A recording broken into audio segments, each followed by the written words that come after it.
Assalamualaikum everyone. I hope you all are doing well and you all are safe. Welcome back to my channel Once Thoughts. So in today's video, as you could see that we are going to discuss a very beautiful, a very thought-provoking poem that is Reproductions written by or penned down by Daud Kamal.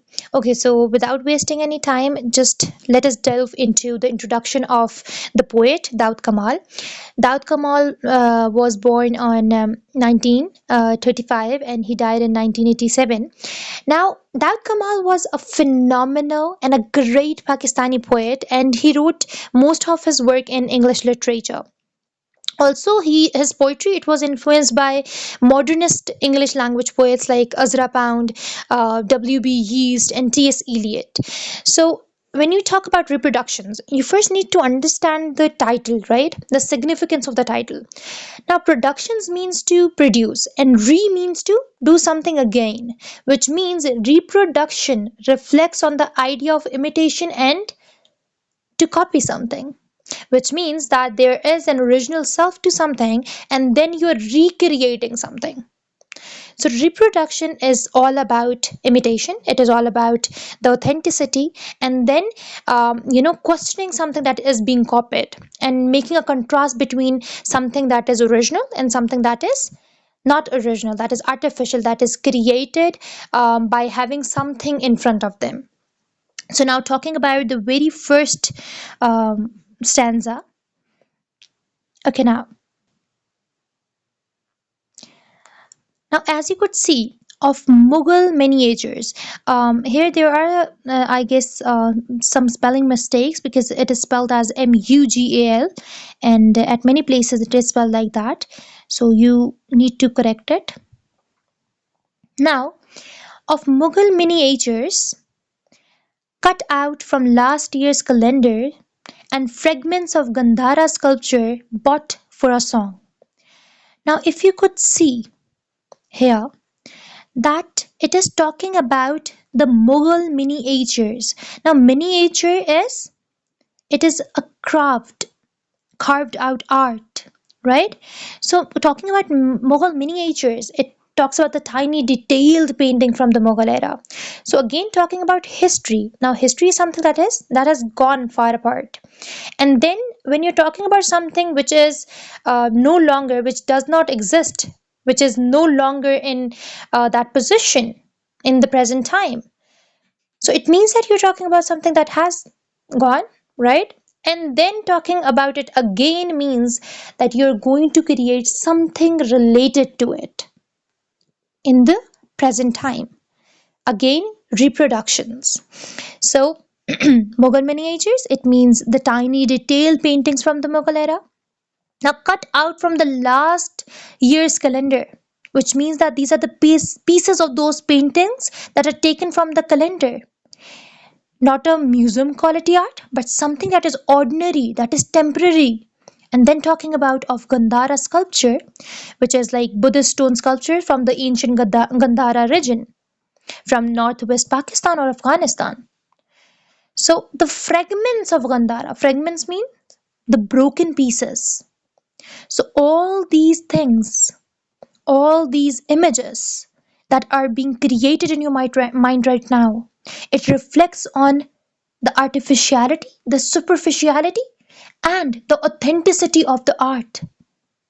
Now, bought for a song, which is an idiom, which means that they were bought very cheaply. So, saying that Mughal miniatures they are reduced to easily available cheap copies, whereas it has something which we could rely on.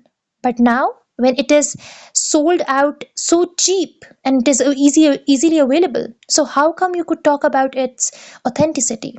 How come that you could, really rely on that now? And then again, saying that bought for a song, it hints at the undervaluing or the commercializing of the precious history, which means that your history it is priceless, but you're undervaluing it.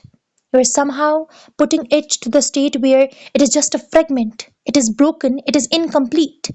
So it reflects on how history can get shattered or only partially remembered when it is returned or turned into reproductions. So I hope the first stanza is clear. Now coming towards the second one.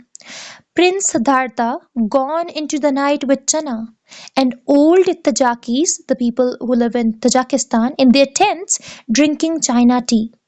Now, if you could see the references, the allusions used over here, the future Buddha, Prince Siddhartha, the future Buddha, gone into the night shows. It shows that he's leaving, he's moving out at that night. Then Channa, which is the charioteer, in Buddhist tradition.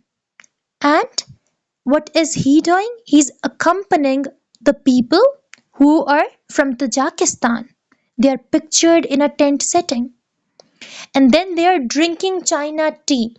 So the mingling up of cultures, talking about different cultures that are mingled up, and then when people they are living with different people from different culture, their culture is somehow affected as well. So the point that their culture was affected because they were living with people with different cultures. Again, the question on authenticity. Now, what is your culture then if it is mixed up? How and what could be considered as pure then? So, it is what it reflects on. Moving towards the third stanza, almond blossoms fall. Now, almond is like almond tree flowers, they are dropping, and it is definitely a beautiful yet transient image. And then a crow carved out of ebony. Now, ebony is a dense black word, a crow that is like made of it symbolically, which is the pushing through the rain. Now pushing through the rain of course means going through something harsh, going through a harsh condition, and then struggling against those harsh conditions or difficulty or the difficult times, right? So that crow is pushing through the rain, but that crow is sitting on the black piece of wood. Now a black crow sitting on a black wood, everything is again mingled up, mixed up. So what could be taken off from the stanza, saying that your death, like the death of the history, when something like we people, we are going to die, right? And there would be our grave as well. So if we are going to be mingled up, mixed up with our grave, right, with the soil, so what would happen? There would be no existence of us, right? So if your culture is mingled up with anyone else, your culture would not exist then. So this is what it is reflecting on. And then the last line, I said scraping the rust off my ancient coins. Now, it reflects that you are trying to reveal the original state, but it is possible, or is it possible? Of course not. Because what's done is done, what's gone is gone. So you cannot bring back history. You can try to reproduce it, but it will still be considered as artificial. It will still be superficial, not away from reality, away from the actual or the original history. So throughout this poem, the poet, he has reflected on this very idea of authenticity versus reproduction. So it criticizes or critiques how rich culture heritage it becomes cheap, mass produced copies undervaluing the original, and then talking about the culture and the spiritual fusion, that by mixing Buddha, tajakis, then Chinese tea, it suggests truth. Like there is something that is on the surface area, and then when it is mingled up with someone, so there are unexpected settings to be handled then another theme could be resilience and rediscovery, like the final image of scraping rust off ancient coins. It conveys that message of you know perseverance, trying to restore genuine value hidden beneath the decay, artificiality, and of course the difficult circumstances. Now also when you start talking about the literary devices that have been used, enjambment throughout the first stanza, enjambment is used there. So enjambment is like they need to build a fluent stanza in which you're not stopping somewhere, and they are not letting you to think, right? I'm sorry, it slips away, to think, right? So then with Chana there is a comma there, so Jora, so there's a pause then the writer, the poet, wants you to think. to ponder about on it, right? Thinking about the mixture of the cultures, thinking about the mingled up cultures, thinking about the history that would no longer exist. And then at last, again, in the few lines, in the start of the few lines, there is again enjambment, and then there is Sajora, and then at the end there is a full stop and stopping, which suggests that whatever is done, and nothing is going to come back. So it is done and dusted. With that coin, you're trying to dust off, you're trying to scrape it, but nothing would come back. It is done forever now. So I hope that you people have understood it. If there is any question, you are free to text me, or to comment down below in the comment section. And I hope that it was clear.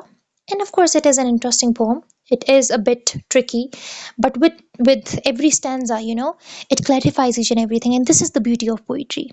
So I would definitely meet you in the next one. Until then, goodbye. Allah Hafiz.